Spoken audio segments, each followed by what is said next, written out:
नमस्कार। आपका खर्चा आपकी चर्चा हफ्ता दर हफ्ता हम फिर से लेकर आए हैं न्यूज़ लॉन्ड्री का हिंदी पॉडकास्ट एनएल चर्चा। और चर्चा में इस हफ्ते हमारे साथ 3 खास मेहमान मौजूद हैं। सबसे पहले मैं परिचय कराता हूँ।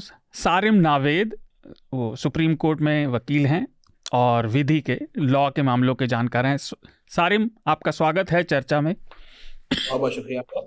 जूम पर ही हमारे साथ स्मिता जुड़ रही हैं। स्मिता शर्मा फॉरेन पॉलिसीज़ पे और विदेशी मामलों पे, विदेश नीति के मामलों पर वो लगातार रिपोर्ट करती रहती हैं और आप उन्हें कई बार पहले चर्चा पर सुन चुके हैं। स्वागत है स्मिता।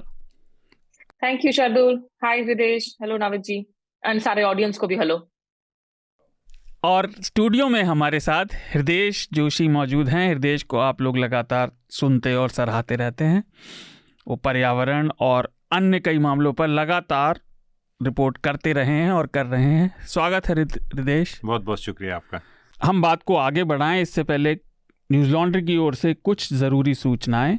वैलेंटाइंस डे पर न्यूज़ लॉन्ड्री का ऑफ़र अभी भी जारी है और वो 22 फरवरी तक जारी रहेगा। इसमें आप 2 अलग अलग मूल्यों और प्रकार के मिस्ट्री गिफ्ट बॉक्स अपने किसी भी प्रियजन के लिए खरीद सकते हैं। और जैसा अतुल ने पिछले हफ्ते कहा था, उसमें क्या है उसका जिक्र हम नहीं करेंगे, वो आप सरप्राइज़ है उनके और आपके दोनों के लिए। इसे आप न्यूज़ लॉन्ड्री की वेबसाइट पर newslaundry.com/valentine-mystery-box पर जाकर खरीद सकते हैं और गिफ्ट की तरह दे सकते हैं। दूसरी सूचना हमारे एनएल सेना प्रोजेक्ट से जुड़ी है। न्यूज़ लॉन्ड्री का एक नया एनएल सेना प्रोजेक्ट लॉन्च हुआ है, जिसमें ऐसे लोग जो अमेरिका जाना चाहते हैं लेकिन वैध तरीके से नहीं जा सकते और जिन अवैध तरीकों का वो प्रयोग करते हैं, उनकी छानबीन। और हमारे रिपोर्टर ग्राउंड पर हैं और इस पर तहकीकात कर रहे हैं, खबरें जुटा रहे हैं। तो आप newslaundry.com/सेना पर जाकर इस प्रोजेक्ट का समर्थन करें। न्यूज़ लॉन्ड्री के श्रोताओं के लिए एक आवश्यक सूचना। आप द ट्रूथ पिल किताब, जिसे दिनेश ठाकुर और प्रशांत रेड्डी ने लिखा है, उसकी साइंड कॉपी पा सकते हैं अगर आप अपने किन्हीं भी 5 दोस्तों या जानने वालों को न्यूज़ लॉन्ड्री का महीने का सब्सक्रिप्शन देने के लिए कन्विंस करें या किसी को 1 सालाना सब्सक्रिप्शन गिफ्ट करें। और अगर आप ऐसा करते हैं तो उसके बाद subscription@newslaundry.com पर हमें ईमेल भेजें और सब्जेक्ट में ट्रूथ पिल साइंड कॉपी लिखें और उसमें अपना पता और अपना कॉन्टैक्ट डिटेल्स और ईमेल ज़रूर डालें और नए सब्सक्राइबर का भी उल्लेख करें, जिससे हमें पता चल सके कि आपके थ्रू उन्होंने सब्सक्रिप्शन लिया है। और एक छोटी सी रिक्वेस्ट ये कि हम इसे किताब को केवल भारत में ही भेज सकते हैं, शिप कर सकते हैं, तो भारत का ही पता दीजिएगा। इसकी केवल 7 ही कॉपी हैं और ये किताब दिनेश ठाकुर और रेड्डी ने लिखी है कि दवाओं को लेकर तरह तरह की, चाहे वो आयुर्वेदिक हों या अलग तरह की ऑफ बीट दवाओं को लेकर, जिन्हें लोग एलोपैथी से अलग मानते हैं, हालांकि उसे मॉडर्न मेडिसिन कहना चाहिए, उसके क्या क्या प्रभाव होते हैं और कैसे कैसे मिथक हैं। इससे जुड़ा एक इंटरव्यू भी हमारी वेबसाइट पर है। पर ये किताब बहुत ज़रूरी है, तो अगर आप चाहें तो आप उसे उस तरीके से पा सकते हैं।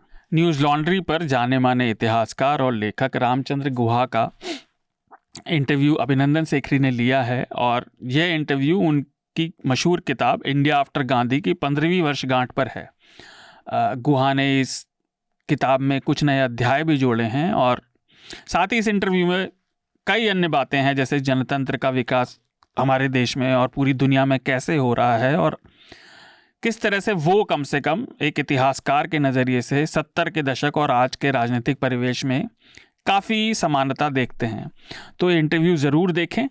I believe that historians have a duty to communicate to a wider public. But does any part of you ever switch on the TV and see what are called intellectuals today, an intellectual dialogue? Does it ever, are you tempted to test the academic rigor of this, or you don't? Actually, I don't even switch on the TV. I think it's vital for any person, a writer, a filmmaker, and an artist. It's vital for them to be independent of political parties and politicians. Now, from Amit Shah downwards to everybody else, we have to rewrite history. ठीक है, rewrite history करो. How often has this been tried and how often has it succeeded? Now, when Amit Shah says we have to rewrite our history, what is Hindutva history? Hindutva history is, wherever possible, portray Muslims as evil and Hindus as noble. Nothing else. That's the sum total of rewriting history according to Amit Shah. That's it. That's not what were they eating, what were they wearing, out of the window. It is just find a way of saying Hindus noble, Muslims evil. That's it. That's the sum and total of Vivek Agnihotri, Amit Shah School of History. इस हफ्ते चर्चा में हम बातचीत की शुरुआत करें इससे पहले कुछ ज़रूरी हेडलाइंस। और आप लोग सोच रहे होंगे कि आपके होस्ट अतुल कहाँ पर हैं, तो इस हफ्ते अतुल छुट्टी पर हैं, तो आपको मुझे झेलना पड़ेगा होस्ट की तरह। शादियों में गए हैं भैया, मुझे जानकारी नहीं है। न्यूज़ लॉन्ड्री में बिना पुष्टि किए जानकारी नहीं दी जाती। इसका जवाब मुकम्मल दिया जाएगा आपको। तो मैं कुछ हेडलाइंस बता देता हूँ इस हफ्ते की, और फिर हम चर्चा की शुरुआत करेंगे। तो आज का हमारा चर्चा का विषय भी यही है और पहली हेडलाइन भी। मंगलवार को आयकर विभाग की टीमें बीबीसी के दिल्ली और मुंबई के दफ्तरों में सर्वे करने पहुंची, और जाहिर सी बात है विपक्षी दलों ने इसे आड़े हाथों लिया और कहा कि देश में अघोषित इमरजेंसी लगी हुई है।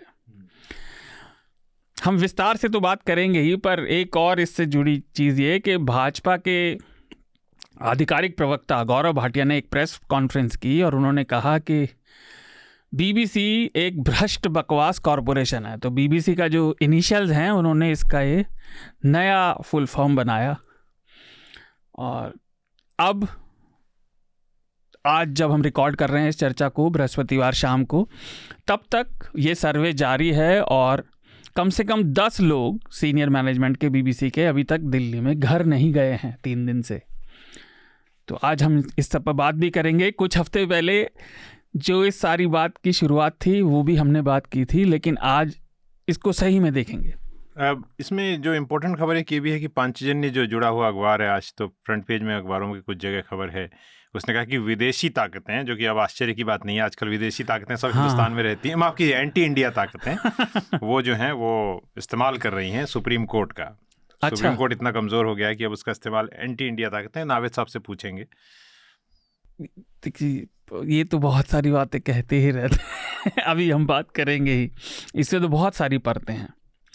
दूसरी खबर संसद से, केंद्रीय श्रम मंत्री भूपेंद्र यादव ने सोमवार को लोकसभा में बताया कि डेटा के अनुसार, जो डेटा उन्हें प्राप्त हुआ है एनसीआरबी से, उसके अनुसार 2019 से 2021 तक इन 3 सालों में 1,12,233 जो डेली वेज वर्कर्स हैं, दिहाड़ी मजदूरों ने, 53,661 सेल्फ एम्प्लॉयड लोगों ने और 43,420 सैलरी वाले वेतनभोगी लोगों ने आत्महत्या की।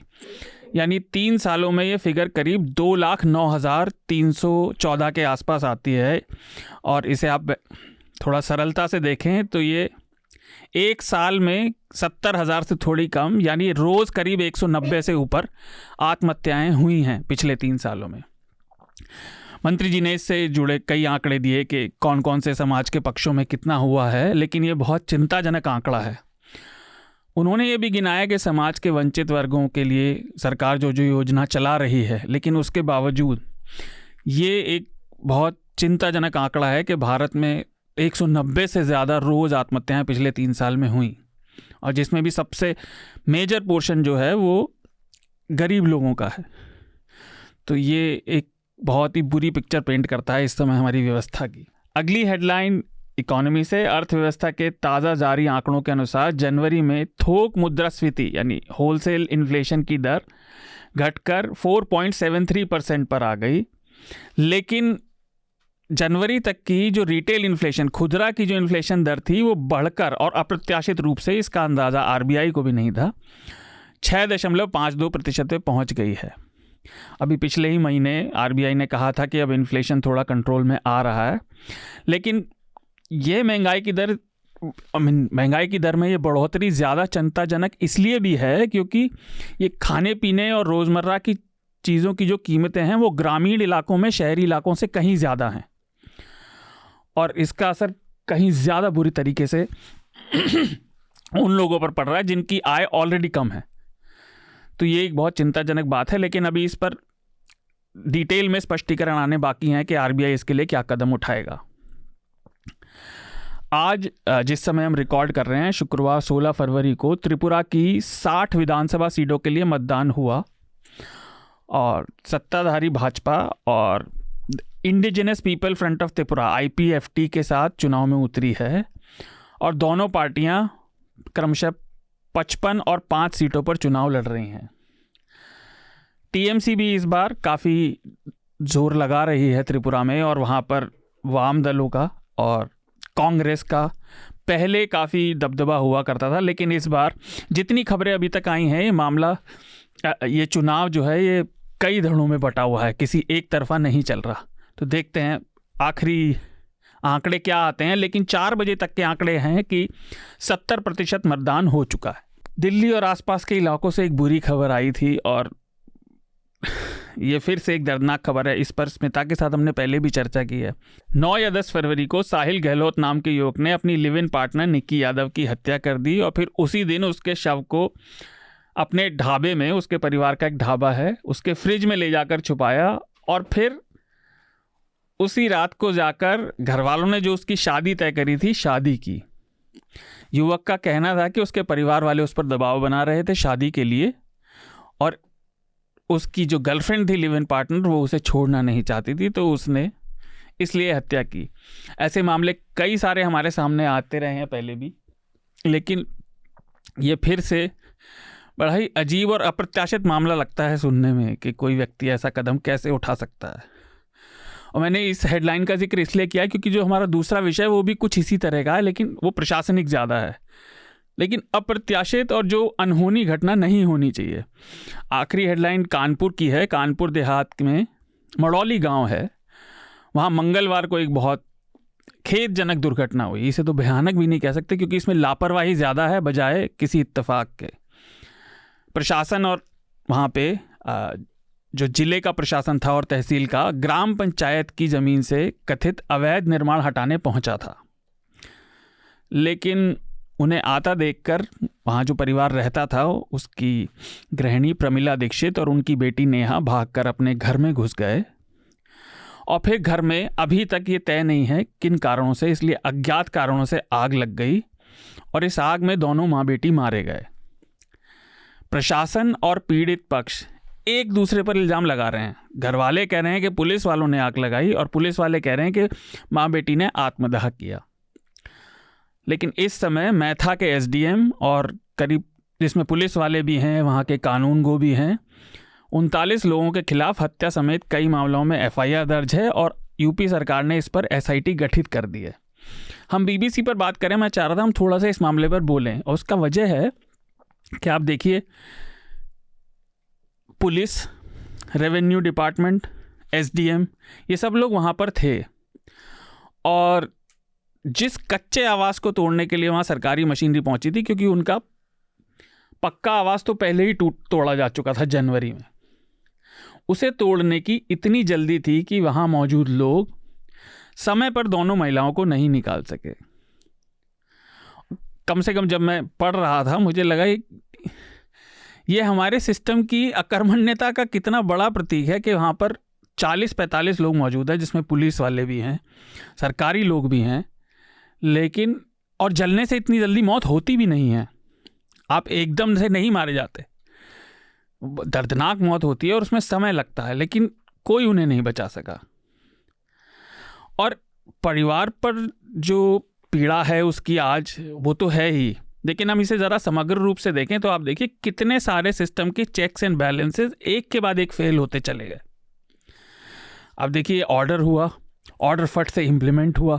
हमें हो सकता है मेरी गलत समझो और मैं चाहूँगा आप सब उस पर बोलें। जिसका एक कारण मुझे जो ये समझ आता है कि व्यवस्था में सारे लोग तय नियम कानूनों के बजाय मनमाने ढंग से काम करने के आदी हो गए हैं। जो अपना व्यक्ति नहीं है उस पर डंडा चला दीजिए, उस पर बुलडोज़र चला दीजिए तुरंत, बाद में देखी जाएगी। और ये नीति परिवेश में आ गई है, इसलिए सिस्टम में जिसके पास पावर है वो बेलगाम होकर काम कर रहा है।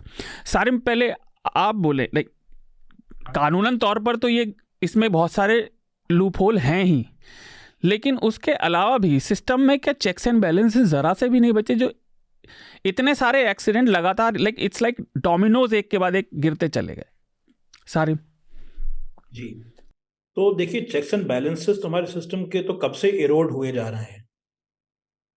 जो बुलडोजर्स का मुद्दा जो है पिछले साल से शुरू हुआ है, तो बिकॉज PIL चल रही सुप्रीम कोर्ट में, जो मैं ही देख रहा हूँ, तो हमने देखा है शुरू से कि एक आड़ में होता है, ये रूल ऑफ लॉ की आड़ में बुलडोजर एक्शन होता है। वो कभी ये नहीं कहते आपको पसंद नहीं करते, आपसे ये प्रॉब्लम है तो हम तोड़ने आ रहे हैं। कह रहे हैं कि आपके देखिए नक्शा आपका जो था वो अप्रूव नहीं हुआ था, आपकी जो प्लानिंग परमिशन थी वो ली नहीं गई थी। अब इस तरह से देखे जाएं तो मेरे ख्याल से यूपी, बिहार, MP वगैरह में शायद 90-95% बिल्डिंग्स की प्रॉपर प्लानिंग परमिशन नहीं होगी, और गलती उन लोगों की भी नहीं है। गरीब लोग होते हैं, भ्रष्टाचार होता है, आपने ज़मीन खरीद ली, आपको घर बनाना है, आप कब तक भागते रहेंगे किसी बाबू के पीछे। तो सरकार को मिल जाता है एक मौका, एक एक्सक्यूज मिल जाता है ये एक्शन लेने का। अब ऐसी देखिए एक्शन जो होता है, ये कभी आप देखेंगे कि दिल्ली के अमीर पार्ट्स में नहीं होगा, लखनऊ के हजरतगंज में नहीं होगा, हजरतगंज के पास मुख्तार अंसारी का उन्होंने ढाया था 2-3 साल पहले, वो तो अलग बात थी, वो राजनीतिक मुद्दा था, वो एक राजनीतिक एक उसके पीछे थिंकिंग थी।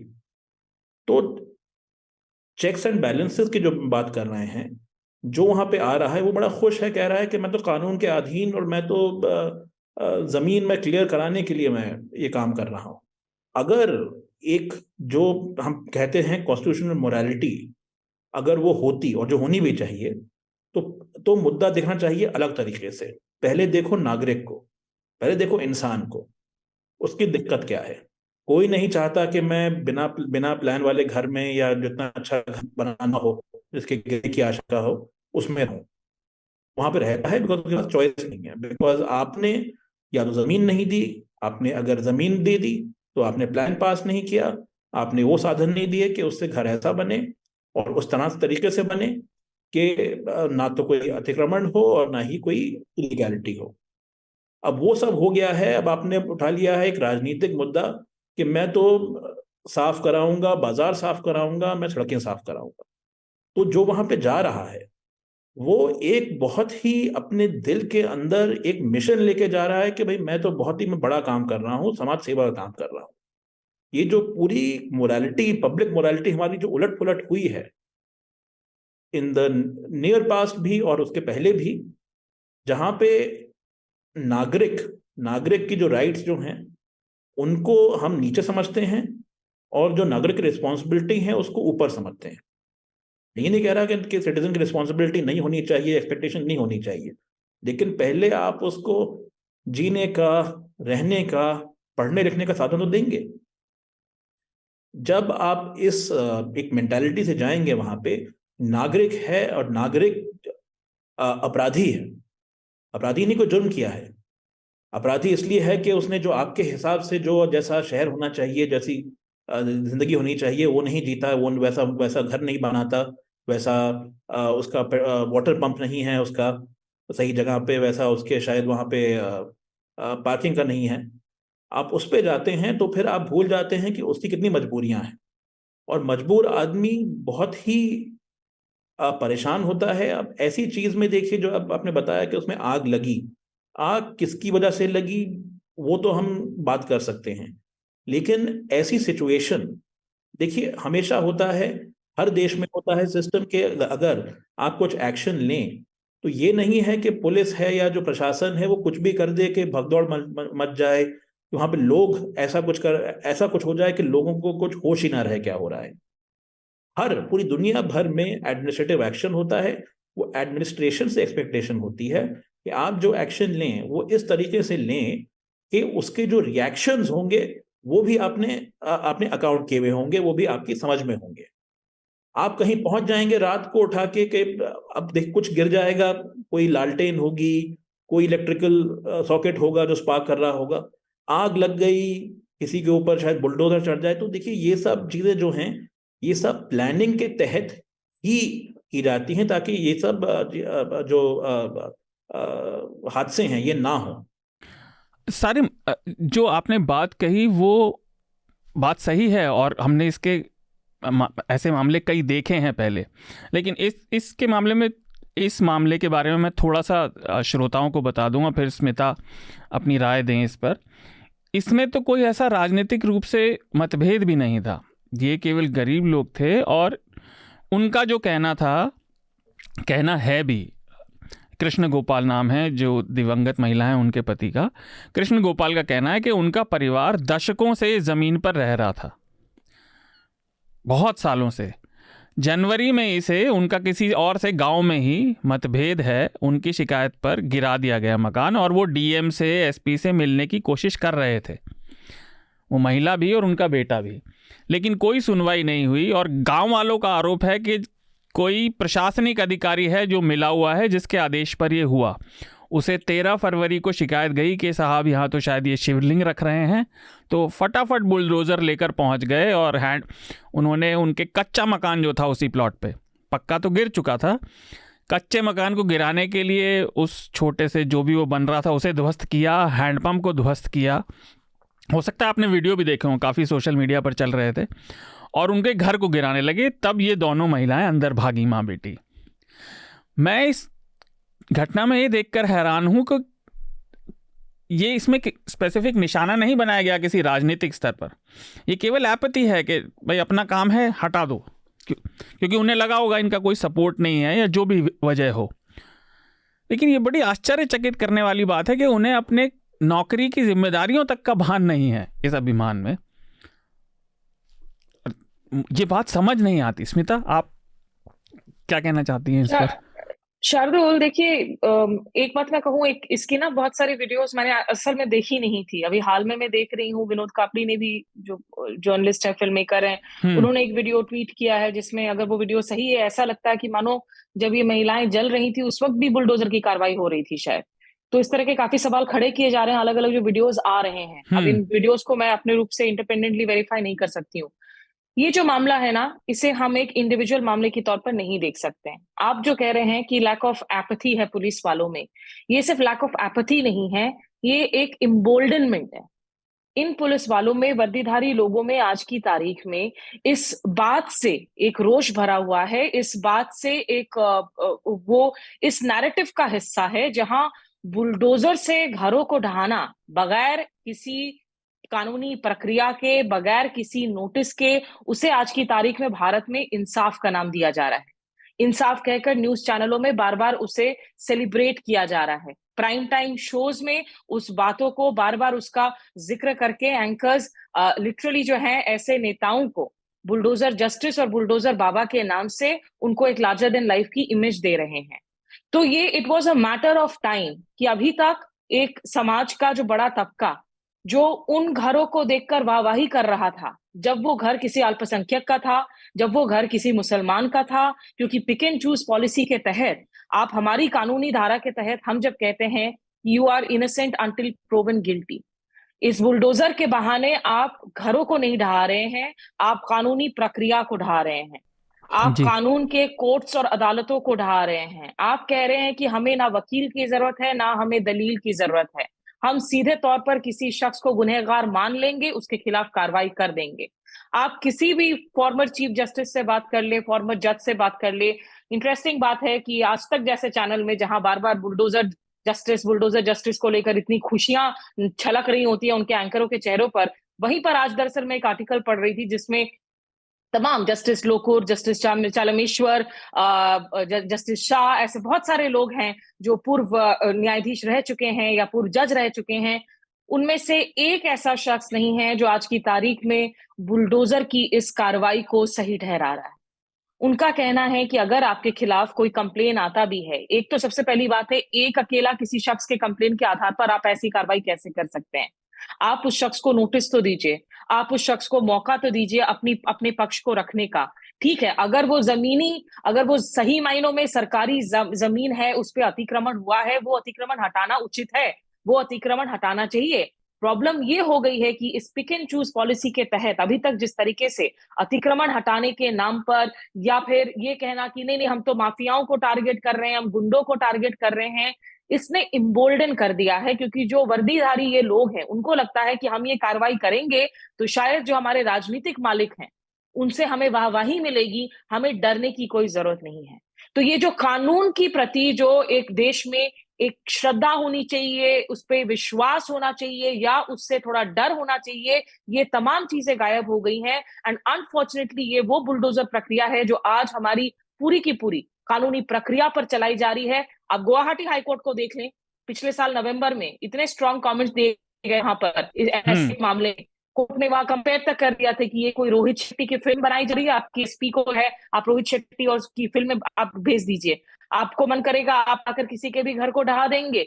तो इस तरह के कमेंट्स दिए जा रहे हैं आज अदालतों में भी। लेकिन ये इम्बोल्डेंड हो गए हैं तमाम लोग, उनको एक आज ताकत मिलती है ये सोचकर कि हमें जो है राजनीतिक मालिकों से इसके लिए वो हमारी पीठ थापेंगे और कहेंगे कि भाई ये बहुत अच्छा काम किया आपने। नहीं, ये बिल्कुल ठीक है। मैं स्मिता से सहमत हूँ। मैं आपके सवाल का इंतजार किए बगैर बोल रहा हूँ, सॉरी। नहीं, लेकिन मैं ये बता रहा हूँ कि जो अधिवक्ता साहब हैं, नावेद साहब, बहुत एहतियात के साथ बोल रहे थे। लेकिन हम पत्रकार जो है ना, वो जो देख रहे हैं, हम बोल सकते हैं और हमें आदत भी है और हम थोड़ा लिबर्टी भी ले सकते हैं। हाँ। स्मिता बिल्कुल ठीक कह रही है। हमने खुद रिपोर्टिंग करते हुए देखा है किस तरह का खुशी हमारी बिरादरी में पिछले 2 सालों में 3 सालों में बुलडोजर जस्टिस को लेकर देखा। बहुत लोग हैं। यूपी चुनाव कवर करते हुए पत्रकार मेरे पास आते थे और ताली बजाते हुए कहते थे कि बुलडोजर बाबा जो है इस बार फिर से रौंद देगा। मतलब यू आर जस्टिफाइंग। बुलडोजर के सामने खड़े होकर रिपोर्टर्स आजकल सेल्फी लेते हैं और कहते हैं कि देखो क्या कार्रवाई चल रही है। आज वो है गरीब लोग हैं, लेकिन सामाजिक रूप से या माफ कीजिए, वो क्योंकि ब्राह्मण परिवार है, जो भी है, उच्च हिंदू परिवार है। हाँ। तो आपकी चुप्पी बंद है इस समय, right? Had she been a Muslim woman, I mean किसी के भी साथ नहीं होना चाहिए, तो तब क्या होता। लेकिन दूसरी बात पे जा रहा हूं, इससे बड़ी बात पे, जो अंग्रेजी से हिंदी में तर्जुमा हुआ है ना, वो गलत हुआ है। ये जो अधिकारी हैं, ये पब्लिक सर्वेंट्स हैं, लेकिन हाँ। उसका जो तर्जुमा हुआ है, ये अपने को सरकारी नौकर समझते हैं, लेकिन ये पब्लिक सर्वेंट्स हैं। ये कानून के तहत काम करते हैं। ये किसी गृह मंत्री या किसी डीजीपी के नीचे कोई पुलिस वाला काम नहीं करता। और वकील साहब यहाँ पर बैठे हैं, आप उनसे पूछिए, वो कोर्ट में जाके कह सकता है कि फलानी धारा का उल्लंघन नहीं हो रहा था, मेरे पास कॉज ऑफ एक्शन नहीं था, मैं कैसे वो करता। तो कानून में उसको डिफेंड करने की व्यवस्था है। लेकिन हम इतने सबसर्विएंट हैं, हम इतने चापलूस और इतने अपने घुटनों पे चलने वाले लोग हैं कि हम अपने मातहत, जिसके मातहत हम काम कर रहे हैं, उसको खुश करने की कोशिश करते हैं, और उसी के तहत ये हुआ है। अरे पुलिस वाले, आप दिल्ली में देखिए, किसी एसएचओ को देखिए कितनी तनख्वाह उसकी होती है, और वो 4-4 मंजिला में एक एसएचओ के घर गया था, उसका नीचे अपना प्राइवेट ऑफिस था, उसके ऊपर 3 माले का घर था, उसके घर में डिनर में 4 तरह की शराब पेश की गई, 4 तरीके के मटन चिकन पेश किए गए। इतना पैसा कैसे आता है? और उसने शराब पीने के बाद वो बता रहा था अपने साथियों को, बड़ी पार्टी थी, उसने बताया कि जब हम हथियार किसी से लेते हैं, और ये कोई बहुत मैं नई बात नहीं बता रहा हूँ, तो कुछ हथियार रख लेते हैं, पकड़े जाते हैं, और कुछ बाद में दिखाते हैं। क्यों दिखाते हो आप कुछ बाद में और कुछ इसलिए? और इसी तरह से ये लोग जो आजकल हीरो बनाते हैं, क्या कहते थे उसे, इनकाउंटर स्पेशलिस्ट। ये क्या है? ये कस्टोडियल किलर्स हैं। और ये मैं बता रहा हूँ, आजमगढ़ के इलाके में यूपी 2014 का चुनाव, लोकसभा चुनाव कवर करते हैं, मुझे लोगों ने बताया कि मेरे फादर को मार दिया।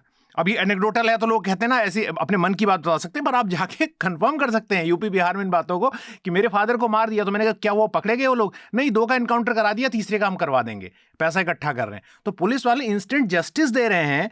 इस तरह से देश के मुख्तलिफ हिस्सों, अच्छे लोग भी होंगे, ऐसा नहीं है जो कानून के, हाँ। लेकिन वो कितने हैं और उनकी कितनी चलती है? नहीं, आप जो कह रहे हैं हृदेश, मैं आपसे यही पूछना चाह रहा था। एक मैं आपको एनेक्डोट देना चाह रहा था। मैंने इसमें अमर उजाला की लोकल रिपोर्टर की रिपोर्ट पढ़ी कि वो क्या कह रहा है।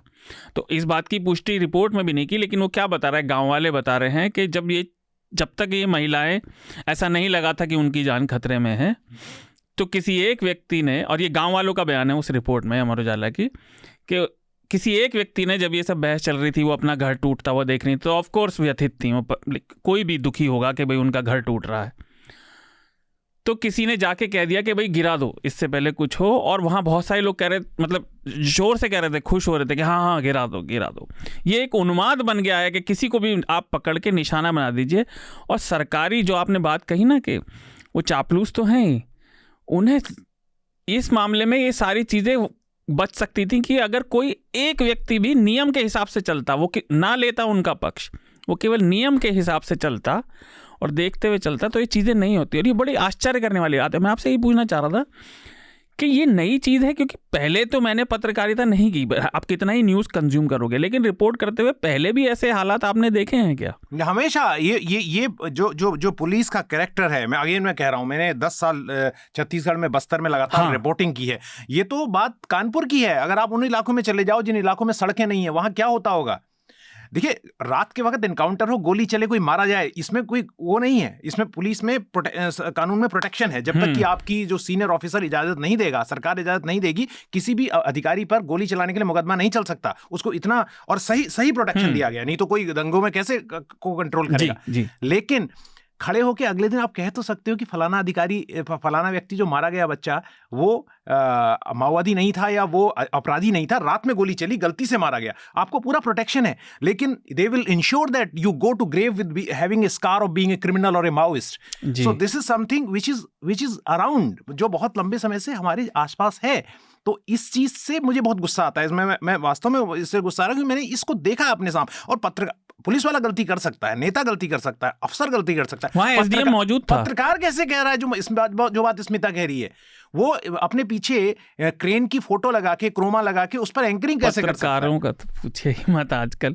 लेकिन मैंने इस विषय को आज इसलिए रखा थोड़ी देर बात करने के लिए, इसमें एक के बाद एक असंवेदनशीलता लेकिन मल्टीप्लाई, चक्रवर्ती ब्याज की तरह बढ़ रही है। किसी को मतलब नहीं है। सामने वो महिला का, उसका वीडियो है कुछ दिन पहले का, डीएम के घर के बाहर का, कि हमारी सुनवाई नहीं हो रही, हम वहाँ 20 साल से रह रहे हैं, हमारा पक्का घर टूट गया, सुनवाई हो जाए।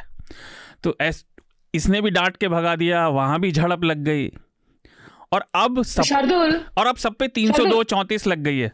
जी स्मिता, बहुत सारी धाराएं लगी हैं, 302 भी शायद लगी हैं जी। क्योंकि मैं नाविद साहब से सवाल भी पूछना चाह रही हूँ। मतलब अब ये जो बुलडोजर के मामले हैं, देखिए, जो लोगों के बीच में, जो मैं बार बार बात कर रही हूँ ना, कि लोगों के बीच में एक एक्सेप्टेंस हो गया था कि बुलडोजर चल रहा है, अच्छी बात है, अभी भी है, एंड डिपेंडिंग ऑन किसके ऊपर चल रहा है। हाँ। नोएडा में जब हाई राइज पे चली, तब आपने देखा कि लोग धरने पर आकर बैठ गए, महिलाएं रोने लगी कि ये तो गलत बात है। लेकिन ये वही लोग थे जो दूसरों पर जब बुलडोजर चल रहा था, दिल्ली के हिस्सों में, दिल्ली के क्षेत्रों में, जहां जिन बुलडोजर पर बहुत सारी बड़ी महिला एंकर भी जाकर बैठी थी और रिपोर्टिंग कर रही थी, न्यूज सेंस में वो मनीषा पांडे ने खूबसूरती से उसे कवर किया था, तो वो लोग रोने लगे। तो मतलब जब तक मैं सुरक्षित हूं तो ठीक है, आप ये जो है अदर्स के साथ करो, आप जो अदर्स अल्पसंख्यक हो, जो अदर्स गरीब हो, जो अदर्स किसी दूसरी जाति के हो, लोगों की ये जो अपने आप की सोच है, ये अपने आप में इतनी खतरनाक है कि जिसे हम कहते हैं ना, भाई लगेगी आग तो आएंगे जब में हर कोई।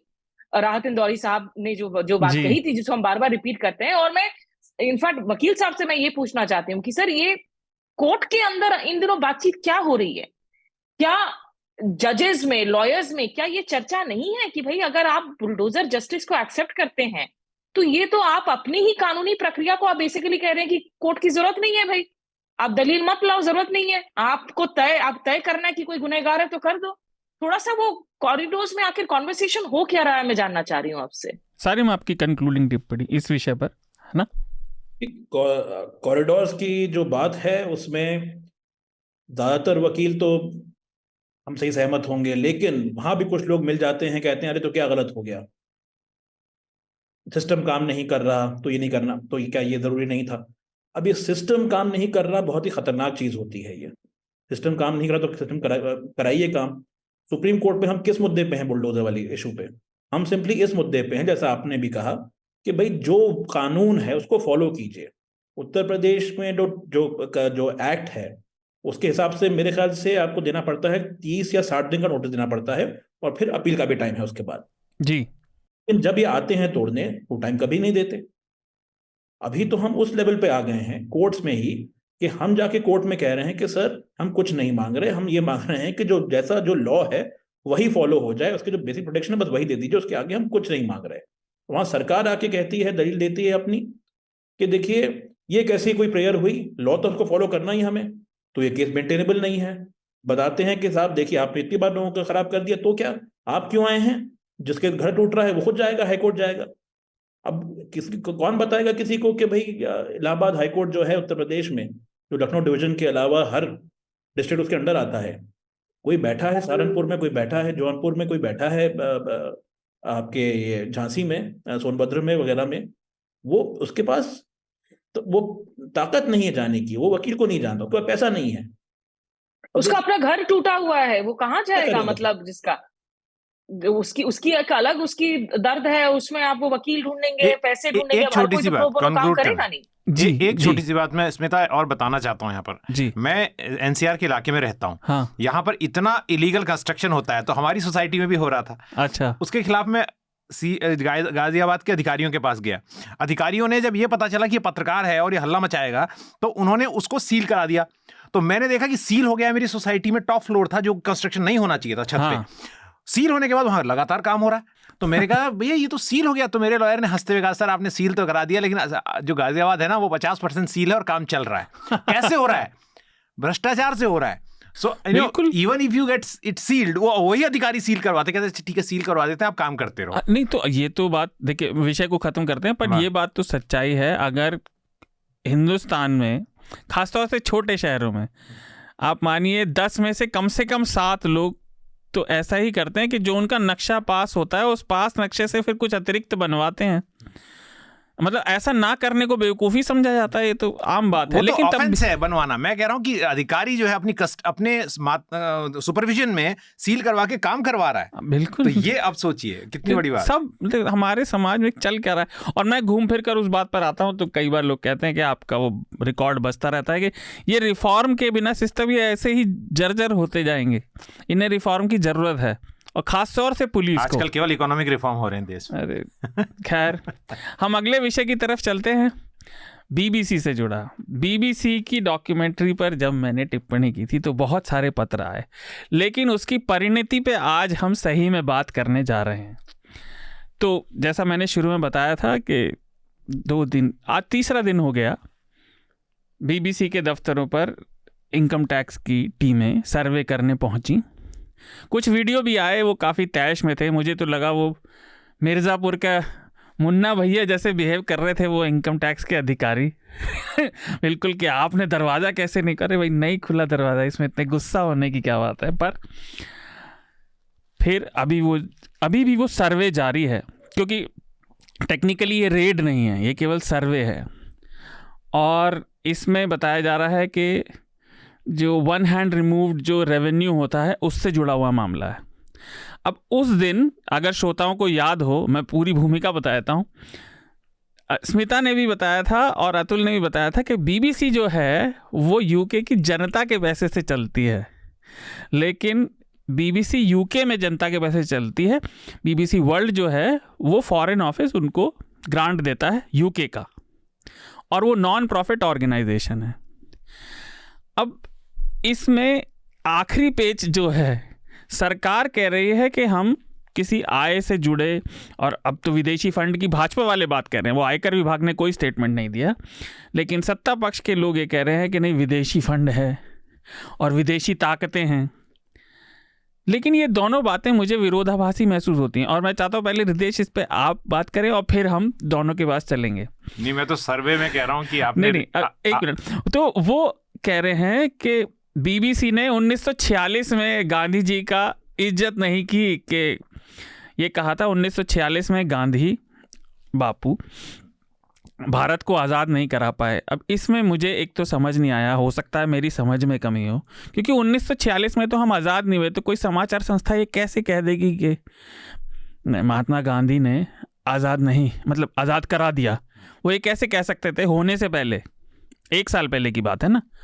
दूसरा, उन्होंने कहा कि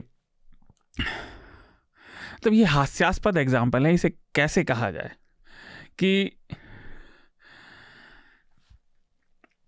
चलिए मैं ही बोल देता हूँ, आप इतना मत सोचिए।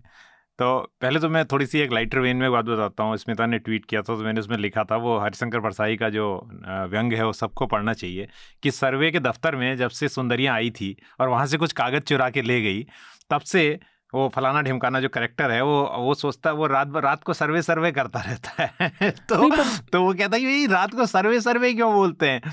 तो उनकी बेटा पूछता है तो उसकी माँ कहती है, बेटा आजकल तेरे पिताजी जो है सर्वेश्वर ईश्वर में लीन हो रहे हैं, तो सर्वेश्वर का छोटा रूप सर्वे है।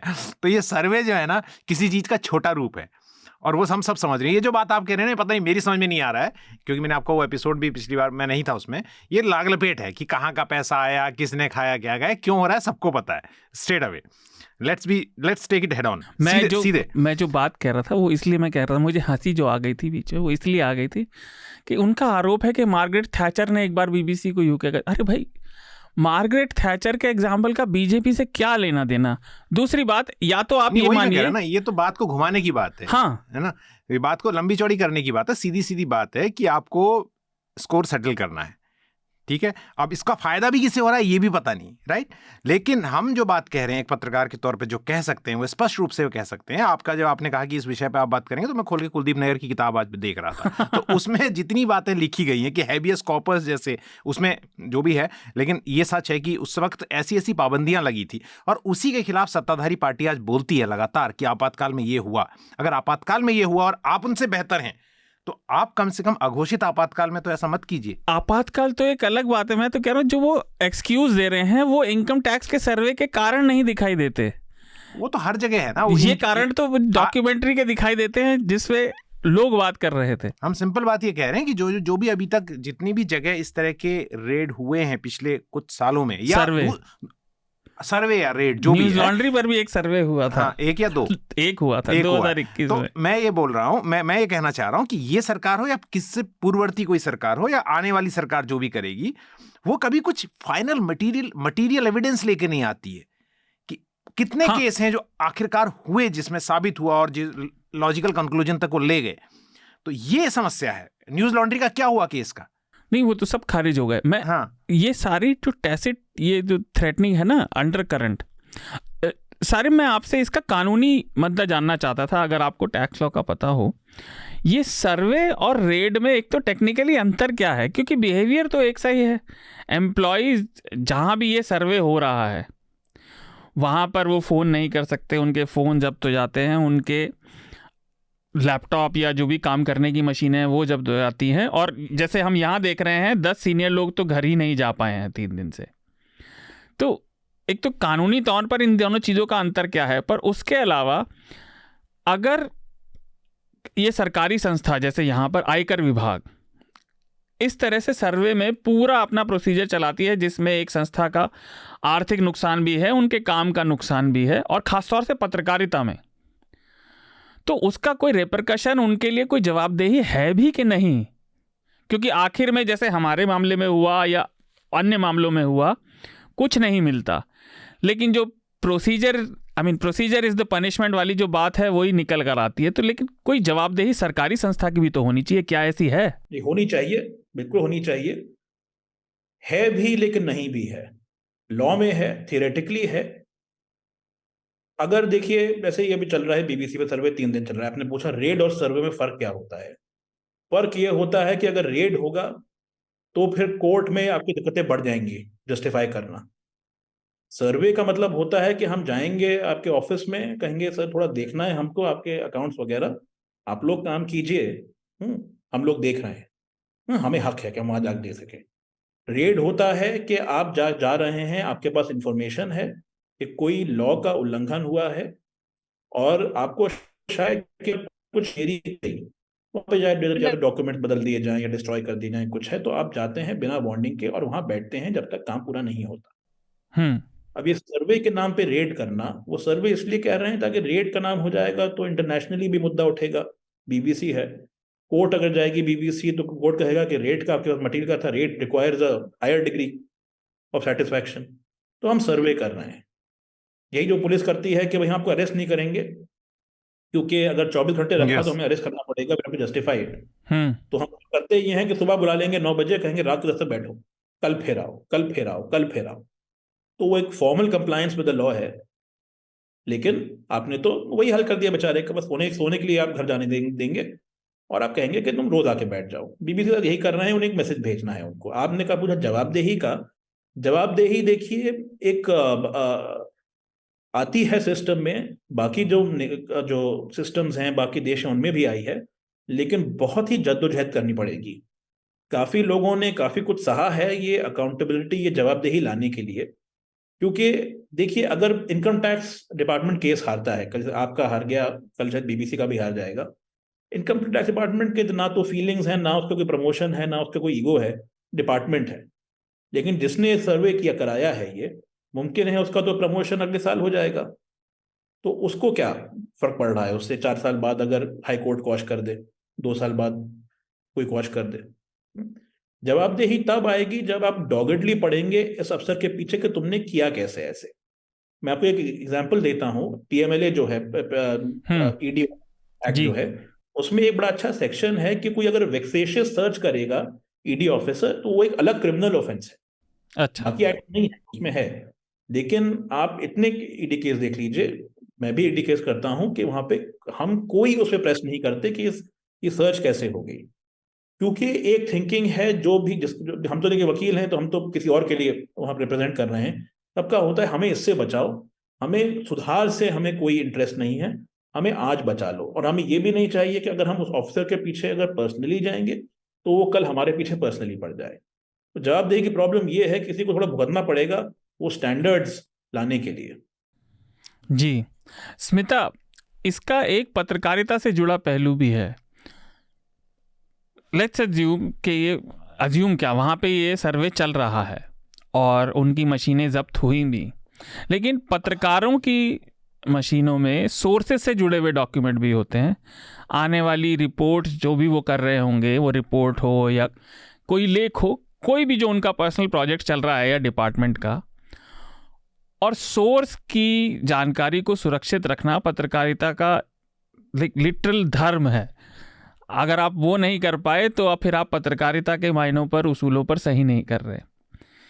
इस पूरे मामले में अगर सोर्सेज कॉम्प्रोमाइज़ होती हैं तो मेरा आपसे 2 पार्ट का सवाल है। पहला तो ये कि उसकी जिम्मेदारी क्या तय हो सकती है, और अगर जिम्मेदारी की भी हम बात ना करें तो उन पत्रकारों के पास अपनी इन स्टोरीज़ के लिए, चाहे वो पहले करी हो या बाद में, उनकी सुरक्षा की क्या गारंटी रह जाएगी। ये चीज़ मैंने बहुत बार सोची कि इसका कुछ एंगल मिले, मुझे समझ नहीं आया, क्योंकि बीबीसी ने अपना कोई स्टेटमेंट अभी तक दिया नहीं है। शार्दुल, इसमें ना कुछ बातें हैं जो मैं रखूंगी सामने, क्योंकि ये अपने आप में एक बहुत चिलिंग मैसेज है। जिक्र किया हृदेश ने इमरजेंसी से कंपैरिजंस का और तुलना का, और ये गलत नहीं है, ये अनकॉल्ड फॉर नहीं है, और ये पूरी जिम्मेदारी से मैं कह रही हूँ। बीबीसी कोई एक आम चैनल नहीं है। बीबीसी की कवरेज से आप उसे अग्री करें, डिसअग्री करें, आप पसंद करें, नापसंद करें, वो अपनी जगह है। लेकिन बीबीसी अपने आप में, सबसे पहले हमें इसमें कोई शक नहीं है कि एक इंस्टीट्यूशन है। एक इंस्टीट्यूशन है जो पिछले 70 सालों से भारत में कई भाषाओं में अपनी न्यूज सर्विसेज चला रहा है, और लंदन के बाहर बीबीसी की जो सबसे बड़ी ब्यूरो है वो भारत में ही है। तो इसमें जो अंडरलाइन जो मैसेजिंग है, देखिए जब बीबीसी डॉक्यूमेंट्री आई उस पर आपकी मेरी बहस हुई, वो डॉक्यूमेंट्री सही थी, गलत थी, गुजरात दंगों को लेकर, वो अपनी जगह है। लेकिन उस दिन भी जब मैंने विदेश मंत्रालय के प्रवक्ता अरिंदम बागची से सवाल किया था, उन्होंने मुझे गुस्से में कहा था, I will come hard at you, क्योंकि मैंने उनसे सिंपल से फैक्ट्स बेस्ड क्वेश्चन पूछे थे, और वो काफी वीडियो वायरल हो गया था वहां पर।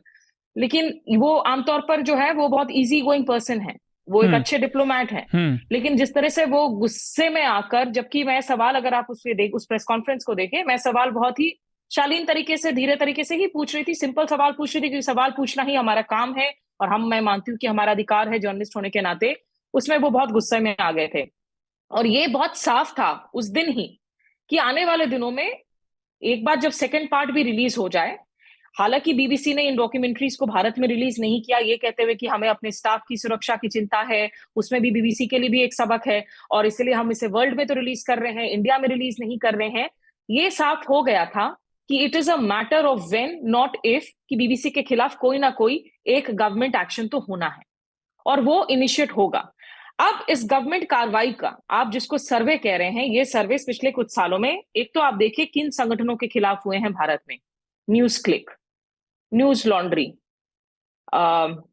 वायर, क्विंट, जिनको टैक्स नोटिस भेजे जाते हैं, द न्यूज मिनट, जिनको टैक्स नोटिस भेजे जाते हैं, थिंक टैंक में अगर आप देख ले, centre for policy and research के साथ भी अभी यही हुआ था। वहां रात के 1:30, 2-2 बजे तक उनके जो अधिकारी हैं वो वहीं बैठे हुए थे, फोन जब्त कर लिए गए, कंप्यूटर जब्त कर लिए गए, सिर्फ 1-2 महिलाओं को घर जाने की इजाजत दी गई थी, पुरुष जो अधिकारी थे उनको वहीं ऑफिस में बिठाकर उनसे लगातार जो है यही सर्वे किया जा रहा था। इन सर्वेस के अभी तक नतीजे क्या आए हैं किसी को नहीं पता, एक भी आउटपुट नहीं है। सर्वेस को पता नहीं डिकोड करने के लिए हो सकता है इनको डेटा जर्नलिस्ट की भी जरूरत पड़े तो डेटा जर्नलिस्ट से हायर कर ले, क्योंकि इतना डेटा कलेक्ट कर रहे हैं। लेकिन ये कौन से संगठन हैं? इनमें से ऐसा कोई भी संगठन नहीं है जो दिन रात सरकार की वाहवाही करता है, जो रात में मंदिर मस्जिद के डिबेट्स करता है, जो प्राइम टाइम सर्कस करता है। ये वो संगठन है जो अभी भी अपने रिपोर्टर्स को जमीन पर भेज रहे हैं, जमीनी तहकीकात करते हैं, कड़े सवाल पूछते हैं और फोर्थ एस्टेट वॉचडॉग होने की जो भूमिका है उसको निभा रहे हैं। मैंने तो आज तक नहीं देखा ऐसा कोई सर्वे अभी तक, रिपब्लिक, टाइम्स नाउ, कोई भी चैनल आप ले लें, इन सब में कोई मतलब। दूसरी बात है कि बीबीसी 70 साल से भारत में है, अचानक से अभी आपको याद आया कि वो धांधली कर रहा है इस डॉक्यूमेंट्री के रिलीज होने के कुछ दिन बाद, और वो भी सर्वे के लिए आपने अपने अधिकारी को किस दिन भेजा? वो अधिकारी उस दिन गए हैं जिस दिन, देखिए ये मैसेजिंग बहुत जरूरी है, इसे समझना, जिस दिन एयर इंडिया की तरफ से डील अनाउंस किए जाते हैं कि हम 470 एयरबस खरीद रहे हैं अमेरिका से, फ्रांस से, और यूके के जो रोल्स रॉयस हैं उनसे वो इंजिन्स खरीदे जाएंगे जो पावर करेंगे इन एयरक्राफ्ट्स को।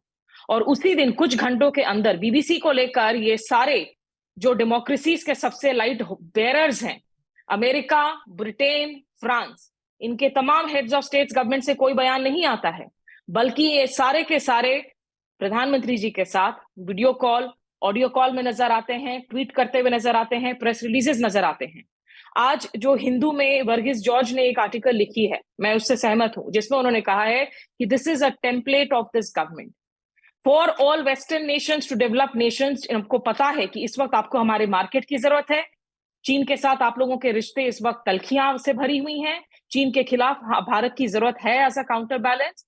तो अगर आपको हमारे साथ बिजनेस करना है, you will have to accept a Hindutva centric political paradigm at this point in time. और प्रेस की फ्रीडम की जो बातें जो आप अपने देश में करते हैं वो उसको लेकर हमें कोई चिंता नहीं है। एक ब्रेजननेस है संदेशे में।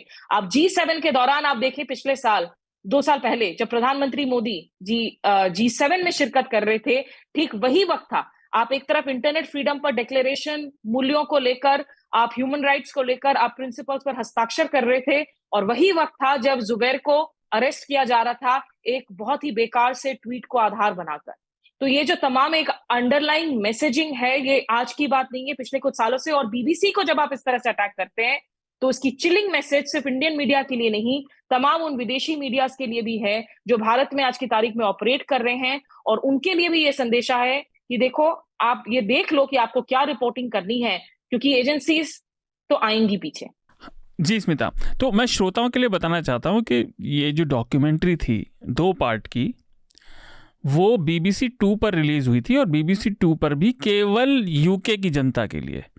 और इन छापों में, और देश में आपकी टिप्पणी चाहूँगा, इन छापों, इन सर्वे से कुछ 1-2 बातें और पता चलती हैं। एक तो इस समझ की कमी कि इस पूरे तंत्र में जो इतना बड़ा लगा हुआ है, चाहे वो सरकारी तंत्र हो या टैक्स का, उन्हें ज़रा सी भी किसी पत्रकारिता संस्थान कैसे काम करता है इसकी समझ नहीं है।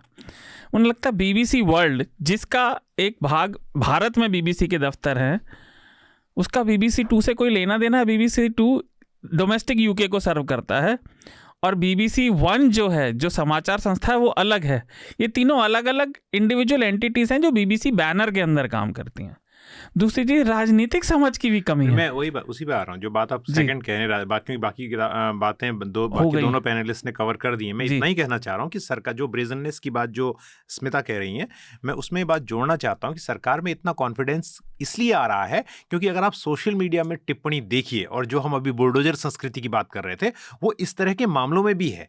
एक स्टोरी छपी थी, मुझे याद नहीं आ रहा किस पब्लिकेशन में भी हाल में छपी, तो उन्होंने कहा कि गवर्नमेंट को अब क्रोनी कैपिटलिज्म को लेके अगर बात होती है तो उसमें भी डरने की जरूरत नहीं, क्योंकि पब्लिक में क्रोनी कैपिटलिज्म की एक्सेप्टेंस है, क्योंकि वो सोचते हैं कि इंडिया की ग्रोथ स्टोरी का यही रास्ता है। So crony capitalism accepted, attack on minority accepted, and attack on media तो जो मीडिया वो दैट तो है ही। मैटर्स भैया, अगर आप गार्डियन में क्या लिख रहे हैं और इसमें बीबीसी क्या कह रहा है, इसकी चिंता सरकार को बहुत ज्यादा नहीं है। पत्रकारों की तो बहुत वैसे ज्यादा ही नहीं, कोई इसलिए मेरी इज्जत नहीं रिएक्शन, है। उनको चिंता इस बात की है कि मूलधारा कोट एंड कोट मूलधारा के टीवी चैनल क्या दिखा रहे हैं, और मूलधारा के अखबार दैनिक जागरण, अमर उजाला, ये तमाम है, किसी को नेम आउट नहीं करना चाहता, पर ये अखबार क्या लिख रहे हैं, लोग इन्हीं को पढ़ते हैं। जब आप चुनाव कवर करते हैं तो उनको चिंता है, वो उनके हिसाब से बोल रहे हैं, उनके हिसाब से लिख रहे हैं, तो सरकार को ये चिंता नहीं। और वो अखबार भी, एक जमाना था कि बताते हैं कि बताते क्या है, मतलब 2013 को ही ले लीजिए, मैं तो पहले की बात करना चाह रहा हूं, 2013 को ही ले लीजिए, जब अन्ना मूवमेंट चल रहा था, तो कोई भी, मैं एनडीटीवी में काम करता था, मैंने 16 साल एनडीटीवी में काम किया। एनडीटीवी को प्रो कांग्रेसी चैनल कहा जाता था, प्रो कांग्रेसी चैनल कहा जाता था, ठीक है, बहुत सारा। लेकिन एनडीटीवी में 2013 में ऐसा नहीं हो रहा था कि अन्ना मूवमेंट का समर्थन चल रहा हो और कह रहे हो कि ये तो बड़ी पाक साफ सरकार है और विपक्ष जो है बहुत बड़ा एंटी नेशनल है जो अटैक कर रहा है। वहां पर भी क्वेश्चन कर रहे थे। रवीश कुमार जो है एज ए इंसान, एज ए मतलब ह्यूमन बीइंग, वो अन्ना आंदोलन के समर्थन में कूद गए थे और वहां जाके बैठे थे स्टेज में अन्ना के साथ, जिसकी बड़ी आलोचना हुई थी। बहुत सारे पत्रकार जो है उनको ब्रांड किया जा रहा था कि वो अन्ना मूवमेंट के समर्थन में कर रहे हैं। तो ऐसा नहीं था जैसा आज है। आज सरकार की जो इतना इम्बोल्डन्ड है, सरकार की इतनी निर्भीकता है, वो इसलिए आ रही है कि उन्हें पता है media that matters will stand not with BBC, not with other organisation जिनका नाम स्मिता ने लिया, बल्कि वो सरकार के पक्ष में खड़े होंगे। ये राजनीतिक मैसेज है स्पष्ट तौर से। नहीं, राजनीतिक मैसेज तो है ही सारी। अगर आप इस पर टिप्पणी करना चाहें तो करें। मैं ये कहना चाह रहा था कि ये राजनीतिक समझ की भी तो कमी है। आप देखिए, समझ की आपको लग रहा है, मेरे को नहीं लगता राजनीतिक समझ की कमी है। अभी एक आर्टिकल वायर में छपा है और उस आर्टिकल में उन्होंने लिखा है कि समर्थक जो हैं सरकार के, वो चाहते हैं कि ऐसे लोगों को सबक सिखाया जाए। आज मैं ये क्यों कह रहा हूं, मैं बताता हूं आपको। शार्दुल, देखिए, ये पिछले कुछ दिनों में डॉक्यूमेंट्री रिलीज होने के बाद से मीडिया में एक संगठित तरीके से नैरेटिव को बढ़ाया गया चाइनीज कंस्पिरेसी की, कि एक चाइना हैंड, फॉरेन हैंड, कि ये डॉक्यूमेंट्री के पीछे जो है चीन है। एक व्हाट्सएप फॉरवर्ड को बकायदा जगह दी गई, प्राइम टाइम डिबेट्स पर नैरेटिव बनाया गया। कुछ दिनों में जब पब्लिक की मूड में ये कहने लगा नहीं इसके लिए तो सबक सिखाना चाहिए, और उसके बाद अब देखते हैं ये कार्रवाई हो रही है। नहीं, तो ये there is a method to all of this. मैं वो चीज तो देखिए, अलग अलग विषयों पे काफी समय से टीवी चैनलों पर चल रही है। मुझे लगता है कि हमें कम से कम, सॉरी मैं आपको रोक रहा हूं, मैं हमें लगता है कि ये हमारी अपनी मूर्खता होगी। अब मेरे अपने लिए बोल रहा हूं, आपके लिए मूर्खता होगी कि अगर मैं सोचूं कि मेरी राजनीतिक समझ, कोट एंड कोट राजनीतिक समझ, मोदी जी की राजनीतिक समझ से बेहतर है। नहीं, he knows what he is doing. और ये दूसरी बात है किसी की कैलकुलेशन गलत हो जाए, लेकिन उन्हें पता है कि व्हाट ही केयर्स अबाउट, किस बारे में वो परवाह करते हैं और किस बारे में परवाह नहीं करते। वो बात ठीक है, लेकिन आप देखिए उनके इन कदमों का रिजल्ट क्या हुआ। सारी आप बोलिएगा। रिजल्ट पे याद आई, एक लाइन बोल दे रहा हूं, बाकी नहीं बोलूंगा आगे। रिजल्ट पे याद आया कि एक पत्रकार ने जो गुजरात चुनाव के बारे में कहा था कि सरकार को चिंता नहीं है जब पुल गिरा, मोदी जी को चिंता नहीं है जिस तरह से रिएक्ट कर रहे हैं, तो एक दोस्त ने बड़ा अच्छा ट्विटर में आंसर लिखा था, he will answer your question by winning the election. तो मोदी जी चुनाव जीत के जवाब देते हैं। नहीं, मोदी जी कैसे भी जवाब दे। देखिए, इस समय मैं ये कह रहा था, तो भारत सरकार G20 को इतना प्रचारित कर रही है, और पहले डॉक्यूमेंट्री के लिंक्स पर बैन लगाने से, उसके खिलाफ तरह तरह के बयान देने से वो और ज़्यादा नज़र में आए। और अब इस कदम के साथ दुनिया के हर बड़े अखबार में भारत सरकार के इस कदम की चर्चा हो रही है, फ्रंट पेज पर हो रही है, ओपिनियन आर्टिकल एक के बाद एक आ रहे हैं। तो मैं इस एंगल से कह रहा था कि ये उनके अपने प्रचार की कमी है। मोदी जी काफ़ी लंबे समय से कह रहे हैं कि मदर ऑफ डेमोक्रेसी, हमारे यहाँ जनतंत्र की बड़ी इज्जत है, लेकिन ये तो काउंटर मैसेजिंग है। ये बात ठीक है कि डोमेस्टिक ऑडियंस का ये है, लेकिन जो वो मैसेजिंग लगातार कर रहे हैं उसके काउंटर इंट्यूटिव जाति कम से कम मुझे तो लग रही है। सारे आप अगर कुछ कहना चाहें। ये मैं आपसे सहमत हूँ। देखिए, मेरे हिसाब से तो फांसीवादी सरकार है। काफी लोग नहीं मानते। तो इनका फांसीवाद क्या होता है कि हम अपने घर के अंदर पूरी हम गुंडाई करेंगे, इसको पीटेंगे, उसको। तो उनका यही चल रहा है। और देखिए, फांसीवाद गिरता भी ऐसे ही है, एक इंटरनल हिपोक्रेसी होती है। या तो दुनिया भर जाके कहिए आप कि भाई हम तो यही करेंगे। सऊदी अरेबिया का चल गया है ये जो हम जो निज़ाम है नाउ फॉर ऑलमोस्ट 100 ईयर्स, बिल्कुल वो बड़े क्लियर है। खराब निज़ाम है, खराब सिस्टम है, लेकिन वो ऑनेस्ट है कि हम तो यही करेंगे। We don't care about your right, we don't care about democracy, we don't care about anything. ये जो सरकार हमारी है, ये एक तरफ कहना चाह रही है कि हमारे बड़े ही बेनेवलेंट है, एक तरफ दिखाना चाह रही है कि हमसे बड़ा गुंडा तो कोई है नहीं। अब कहीं ना कहीं इसमें कॉन्फ्लिक्ट तो बीच में आएगा ही, और वो आ भी रहा है। जी स्मिता, एक आखिरी बात आपसे और फिर आपकी और देश की टिप्पणी लेके इस विषय को समाप्त करते हैं कि देखिए, अगर आप थोड़ा दूरगामी नज़रिए से देखें पिछले सारे इतिहास को, पिछले 50-60 सालों के, तो पश्चिमी देश आम तौर पर वो भले ही मैसेजिंग कैसी भी रखें, वो अपने हित के हिसाब से ही काम करते हैं। चाहे वो अमेरिका हो या यूरोप के देश, उन्होंने बहुत बार तानाशाहों का समर्थन अपने फ़ायदे के लिए किया है।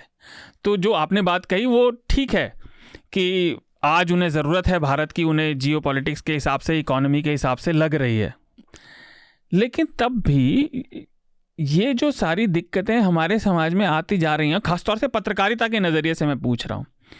न्यूज़ लॉन्ड्री को अब 11 साल हो गए पिछले हफ्ते, और ऐसी कई संस्थाएं हैं जो ईमानदार पत्रकारिता को बनाए रखने की कोशिश कर रही हैं, लेकिन और हम ये बात लगातार भी करते हैं, उसके बावजूद भी मैं उठा रहा हूँ कि इस परिवेश में तो पत्रकारिता का भविष्य कुछ अच्छा दिखाई नहीं पड़ता, कम से कम ईमानदारी से होने वाली पत्रकारिता के, क्योंकि ना जनता में इस समय कुछ रुचि है उस चीज़ को जानने की। और जो हमारा विरोध था उस दिन जो हम बात कर रहे थे, वो एक अलग बहुत ही नुआंस्ड क्रिटिसिज्म था। ये कहना कि बीबीसी ने अगर वर्ल्ड लीडर पर एक डॉक्यूमेंट्री बनाई, और इसमें कोई शक नहीं कि भारत के प्रधानमंत्री नरेंद्र मोदी इस समय दुनिया के बड़े नेताओं में से एक हैं, तो ये पहले भी बनती रही हैं, चाहे वो पुतिन रहे हों, माओ रहे हों, आज के नहीं पहले के भी स्टालिन रहे हों। बीच में कितने सारे लोग आए अलग अलग देशों के, अच्छे बुरे उसके लिए आप मत बना सकते हैं, लेकिन सभी पत्रकारिता संस्थाएं जो बड़ी बड़ी हैं वो डॉक्यूमेंट्री इस तरह की बनाती रही हैं। उसमें हर क्रिटिसिज्म को भारत के दुश्मन की नजर से देखना, और लेकिन मुझे लगता है, कम से कम हो सकता है मेरी समझ में कमी, ऐसा है मैं यही पूछ भी रहा हूँ। इंडियन लोगों, मतलब दुनिया, वर्ल्ड, उनकी इमेज के बारे में जरूर चिंता उन्हें हो सकती है।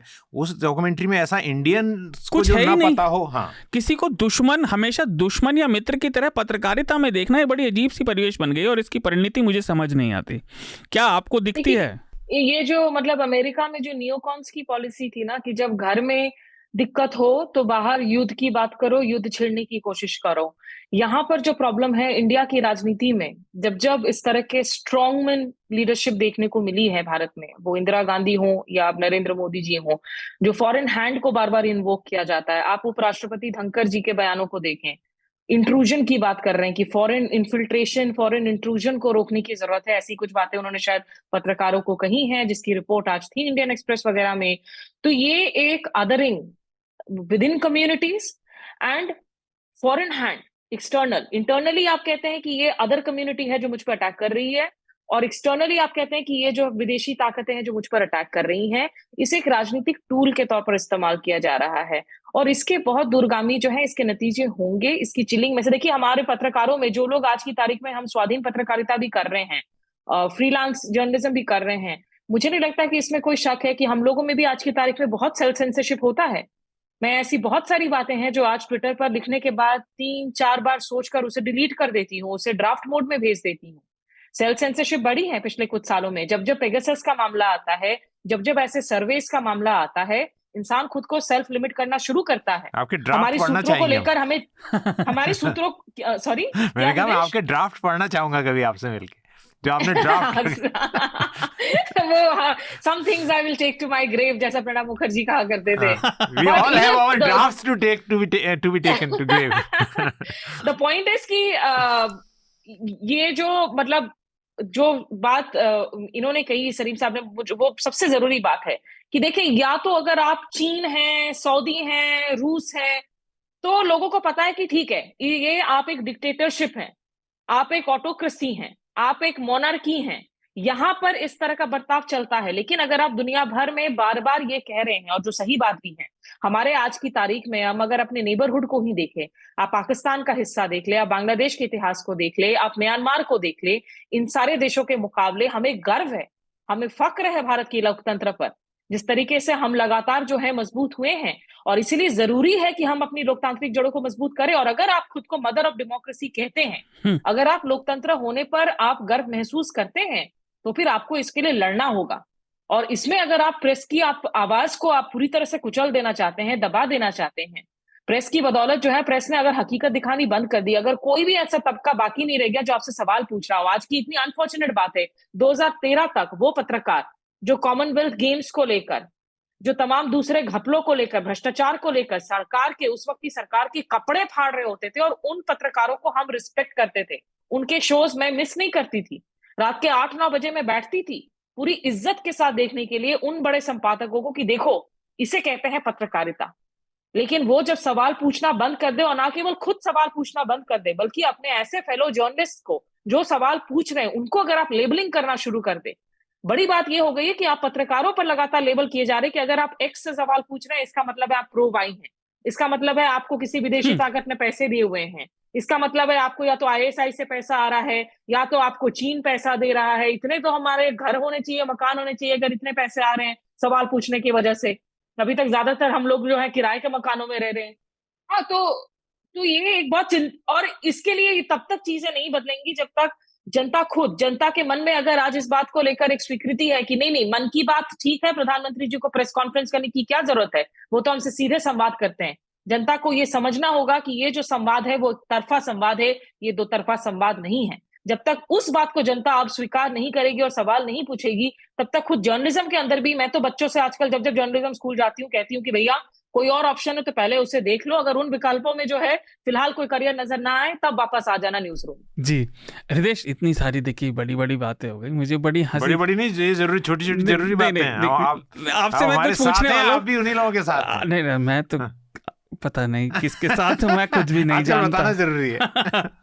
मैं न्यूज लॉन्ड्री के साथ हूँ, मुझे पता है। पर मैं आपसे कुछ और पूछना चाह रहा था, बड़ी हास्यास्पद चीज जिसका जिक्र आपने शुरू में किया था, मतलब ये विडंबना भी है और ये हास्यास्पद भी है कि आज भारतीय जनता पार्टी जो कम से कम 2014 से तो खुलकर कह रही है कांग्रेस मुक्त भारत, आज वो कह रही है कि इंदिरा गांधी ने भी तो ऐसे ही किया था और हम भी कर रहे हैं, तो आपको दिक्कत क्यों है? हाँ। मतलब वो एक काल जिसकी बुराई कर करके भाजपा का करियर बना, आज उनका जस्टिफिकेशन है ये।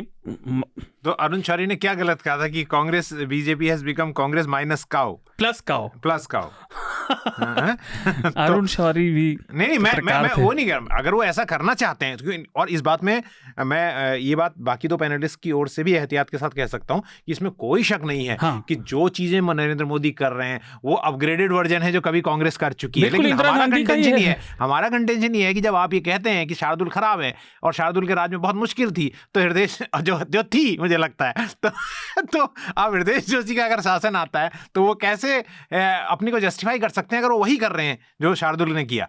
This is the question. ये विडंबना बड़ी अजीब सी है कि भाजपा आज कांग्रेस का बहाना दे रही है कि देखिए इंदिरा गांधी ने भी ऐसे किया। मेरे को लगता है कि वो एक समय में जब क्रिकेट की भाषा में सचिन तेंदुलकर जब आए थे ना, अपनी फुल रॉ में थे, तो उससे पहले जो बैट्समैन जिस बॉल में आउट होता था, जिस शॉट को खेलते हुए आके उसी शॉट पे 6 या 4 मारता था। नरेंद्र मोदी जी जिस शॉट में कांग्रेस आउट हुई है ना, पत्रकारिता को हैंडल कर 2013 उसी पे 6 मार। मुझे सिर्फ ये बात समझ में नहीं आता है कि भाई देखिए, 2 wrongs don't make a right, हम ये बार बार कहते हैं, लेकिन बार बार उसी को एज एन आर्गुमेंट यूज किया जाता है कि अरे ये तुम्हारे काल में हुआ था तो मेरे काल पे सवाल मत पूछाओ। लेकिन जो सरकार, ऐसे बहुत सारे क्षेत्र है जहां ये सरकार मजबूती से आगे बढ़ रही है, इसमें कोई शक नहीं है, और इतनी मेजॉरिटी के साथ अगर आप संसद में आए हैं, then you should have some sense of security. किसी भी एक लीडरशिप पोजीशन में एक मुल्क जो आगे बढ़ रहा है, you can not be so thin skilled आपको लगे कि एक डॉक्यूमेंट्री, एक किताब आकर मेरे देश की इज्जत को खत्म कर देगा, मेरे देश की संप्रभुता को खत्म कर देगा।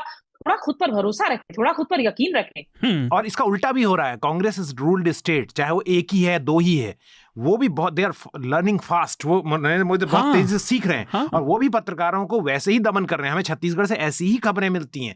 छत्तीसगढ़ में भी हसदेव अरण्य को लेकर लिखने वाले लोगों के, और वहां पर उनकी भी कोटरी है, भूपेश बघेल साहब की, जो अपने ही लोगों को पसंद करते हैं। तो जैसा आप करोगे तो लोग सोच रहे हैं कि ये बड़ा सक्सेसफुल मॉडल है। मोदी जी ने अपने पुराने इंटरव्यू में, जो सोशल मीडिया बहुत चलता है, उन्होंने कहा था इन 2002 what I couldn't do well, I couldn't manage the media. तो ये बात उनकी कही भी। तो ऐसे बाकी लोग भी सीख रहे हैं, ऐसा नहीं है कि जो आप कर। तो ये जो स्मिता या जो अभी वकील साहब जो बात कह रहे हैं कि we are going back towards, ultimately इससे कोरोजन जो हो रहा है वो डेमोक्रेसी का हो रहा है, जिसके लिए हम बात दिन रात करते हैं। तो अब लेकिन मूल बात वही है ना कि जो लोगों को बोलना लिखना है, उनमें से ज्यादातर लोग जो मैटर करते हैं, जो पब्लिक तक पहुंचते हैं, वो अभी उसी। नहीं, देखिए हृदय, आपकी बात बिल्कुल सही है, और वो होना भी, मतलब अगर आप उसे एक वस्तु स्थिति की तरह देखें, वो होगा ही।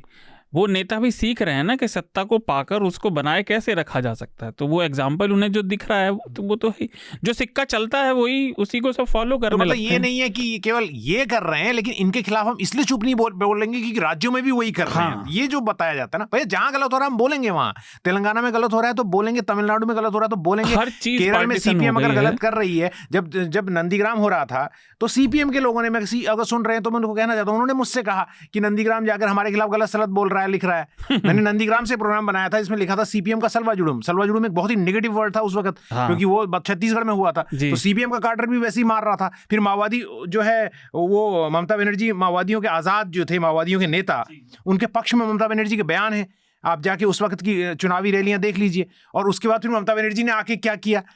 तो ये सत्ता का चरित्र है, लेकिन इसके लिए हमें माफ नहीं करना। जो गलत जहां हो रहा है उस पर हमें बोलना चाहिए और खुलकर बोलना चाहिए। जी, तो देखिए हम इस विषय को विराम देते हैं, लेकिन उससे पहले आपने सत्ता से जुड़ी इतनी बातें सुनी, तो पत्रकारिता को जीवित रखने का एक ही तरीका है कि उसकी सपोर्ट पब्लिक को करनी पड़ेगी। तो इसलिए जनहित में जनता के द्वारा समर्थित पत्रकारिता का ही समर्थन कीजिए, न्यूज़ लॉन्ड्री को सब्सक्राइब कीजिए। लेकिन इससे पहले हम जाएं, सबके रिकमेंडेशन ले लेते हैं। सारिम, आपका हमारे श्रोताओं के लिए कुछ रिकमेंडेशन जो उनके जीवन को समृद्ध कर सके। फर्जी शो देखें प्राइम वीडियो पे, बड़ा अच्छा था जी। फर्जी एक शो है प्राइम वीडियो पे, शाहिद कपूर का। अच्छा, बड़ा अच्छा था वो। उसके अलावा एक बुक मैंने पढ़ी थी, बड़ी अच्छी थी, का नाम है प्लॉट। मैं ऑथर का नाम भूल रहा हूँ। Of course the plot of course is very good, it has to be for a book name plot. जी, बहुत पसंद है मिस्ट्रीज और थ्रिलर्स उनके लिए। स्मिता निकाल रही है नाम, अभी थोड़ी देर में मिल जाएगा। जी, तब तक मैं बता देता हूँ कि जॉन हाफकोरेल्स। यस जी। तो हृदय, आपके मेरा रिकमेंडेशन। कहना है कि अभी क्योंकि मैं इन्वायरमेंट की आप बात अक्सर करते हैं, लेकिन आप ये नहीं बताते कि मैं दूसरे भी मुद्दे कवर करता हूं। मैं बताता हूं कि आप दूसरे भी करते हैं। आपको हमेशा ऐसे ही कहता हूं कि आप नहीं बताते, तब आप और बताते हैं। तो जो फूड सिक्योरिटी का मुद्दा है, उस पर रिपोर्टर्स कलेक्टिव की बहुत अच्छी रिपोर्ट है, कल उन्होंने ट्विटर स्पेस भी किया था। और वो रिपोर्ट जो है वो नीति आयोग किस तरह से फूड सिक्योरिटी स्कीम जो है उस पे कटौती कर रहा है। देखिए 2011 के बाद से हमारे पास सेंसस नहीं हुआ, गरीबों की संख्या बढ़ी है, उनको अनाज नहीं मिल रहा है। तो किस तरह से मैनिपुलेशन सरकार कर रही है कि गरीबों को भोजन देने का, जो प्रधानमंत्री जो नई योजना जो अनाज शुरू की है उसमें क्या गड़बड़ियां हैं और किस तरह से प्राइवेटाइजेशन की कोशिश हो रही है। 2010-12 में मैंने खुद एक रिपोर्ट की थी काफ़ी लंबी, जिसमें कि शराब का काम करने वालों को जो स्कूलों में मिड डे मील स्कीम दिया उसका अनाज दिया जाने उसका अनाज का ठेका दिया गया। और उस तरह से ऐसी खबरें आई कि जानवरों को जो खाना खिलाया जाता है उससे घटिया खाना स्कूलों में भेजा गया। प्राइवेटाइजेशन करके गरम गरम खाना देने की जो बात है, जो लिखा हुआ है हॉट कुक्ड मील लॉ में लिखा हुआ है, उसकी जगह बिस्किट देने की जो योजना हो रही है, अंडे को हटाने की जो योजना हो रही है, हम जानते हैं अंडा कितना बड़ा पोषण का सोर्स है। तो इस सब को लेके ये रिपोर्ट काफ़ी महत्वपूर्ण है। कुछ लोगों के लिए पाप का। श्री गिरीश जालिहाल ने ये रिपोर्ट की है, जो लगातार इन्वेस्टिगेटिव रिपोर्टिंग कर रहे हैं। तो आप ही की तरह, या मैं न्यूज़ लॉन्ड्री के लिए कह सकता हूँ, हमारे ऑर्गेनाइजेशन न्यूज़ लॉन्ड्री की तरह रिपोर्टर्स कलेक्टिव जैसे ऑर्गेनाइजेशन को भी मदद कीजिए। जी। और वो भी क्योंकि पब्लिक के पैसे पे चल रहे हैं। नहीं, जितने स्वतंत्र संस्थान है, जितनों की आप कर सकते हैं, जो आपको अच्छा लगे उसकी करिए। पर और स्मिता और मेरे भी कीजिए। स्मिता, आपका रिकमेंडेशन इस हफ्ते? मैं एक्चुअली अभी ना ये किताब पढ़ रही हूँ, पता नहीं पिछले 2 हफ्ते में अगर किसी ने रेकमेंड की हो, इसका नाम पेगासस है जी। और ये दरअसल अभी जो ये पेगासस की जो पूरी जो स्टोरी छपी थी, एंड विद द डिस्क्लेमर कि ऑफ कोर्स उसमें उस लिस्ट में मेरा भी नाम शामिल था। ये जो पत्रकार हैं, मेन फॉरबिडन स्टोरीज, जो एक नेटवर्क ऑफ जर्नलिस्ट्स है जिन्होंने अक्रॉस द वर्ल्ड रिपोर्टर्स के साथ मिलकर इस स्टोरी को अनकवर किया था। तो लॉरेन रिचर्ड और सैंड्रीन रिगॉर्ड, उनकी ये किताब है कि पूरी की पूरी प्रक्रिया को, कैसे ये स्टोरी उनको मिली, कैसे स्टोरी की जांच की, कैसे तमाम दुनिया भर के दूसरे पत्रकारिता संगठनों के साथ मिलकर काम किया। It's quite a chilling story and I think it's a very very important story of the times. इसको मैं जरूर रेकमेंड करूंगी कि लोग पढ़े, समझने के लिए कि ये अपने आप में ये जो एप्लीकेशन है, ये जो सर्वेलेंस टूल है, वो कितना खतरनाक है। जी, मैं अपना रिकमेंडेशन दूं उससे पहले एक हमारे सब्सक्राइबर का लेटर है जुजैर अली का, काफ़ी लंबा है लेकिन मैं उसका छोटा सा हिस्सा पढ़ देता हूँ। वो कहते हैं कि I want to express my pleasure towards the fact that the quality of charcha has increased a lot lately due to the expert guest panelists that are being invited, and I am especially thankful to Hridesh for recommending Price of Inequality in one of the past episodes. उन्होंने काफ़ी सारी अलग अलग episode के हमारे पे लिखी है, तो थैंक यू जुज़ैर। और मेरा श्रोताओं से निवेदन है कि अगर वो पत्र भेजें तो 180 शब्द या उससे कम का ही भेजें, बहुत लंबा पढ़ने में समय जाता है। तो मैं क्षमा चाहता हूँ कि पूरा लेटर नहीं पढ़ा, लेकिन तारीफ है इसलिए आप इतना जल रहे हैं। मत करो यार, आज की तारीख में मतलब कानूनी एक्सपर्ट पैनल को बुला रहे हैं, आपकी क्वालिटी बढ़ रही, तो आपका दिल इतना जल रहा है, बाग में कबाब की बू दिल बुलबुल का जलता है शायद। ऐसे जमाने में हम जी रहे हैं जहाँ लोग पूरा हैप्पी बर्थडे लिखकर भी नहीं भेजते, HBD लिखकर भेजते हैं। मैंने तारीफ वाला सारा किस्सा पढ़ दिया। वेलकम कीजिए। मैंने जो छोड़ा वो उन्होंने जो टिप्पणी की सब्जेक्ट पे अलग अलग एपिसोड्स में 2-3 पे उन्हें छोड़ा है। पर मेरे 2 रिकमेंडेशन इससे पहले हम चर्चा को समाप्त करें। पहला, सिद्दीक कप्पन की काफ़ी चर्चा हुई पिछले 1-2 साल में, कम से कम हमारे मंच पर और ऐसे ही अलग अलग मंचों पर, जिन्हें 28 महीने से थोड़ा ज़्यादा समय जेल में बिताना पड़ा यूपी में। तो उनका मनीषा ने इंटरव्यू किया है न्यूज़ लॉन्ड्री के लिए, वो देखें। और काफ़ी सारी उसमें जानने लायक बातें हैं जो सिद्दीक बताते हैं। यूपी प्रशासन, यूपी पुलिस को नहीं मालूम ये केरला इंडिया में है या बाहर है। 5 साल के लिए मैं रेडी था, लेकिन 2 साल में मुझे यूएपीए में बेल मिल गया। पिछले 10 साल में यूएपीए बीट करता था। पुलिस या यूपी प्रशासन से ज़्यादा मुझे जानकारी है यूएपीए क्या है। हिंदी मीडिया शुरुआत से भी मुझे आतंकवादी बना के जेल भेजा। आपने हिंदी कहाँ सीखी?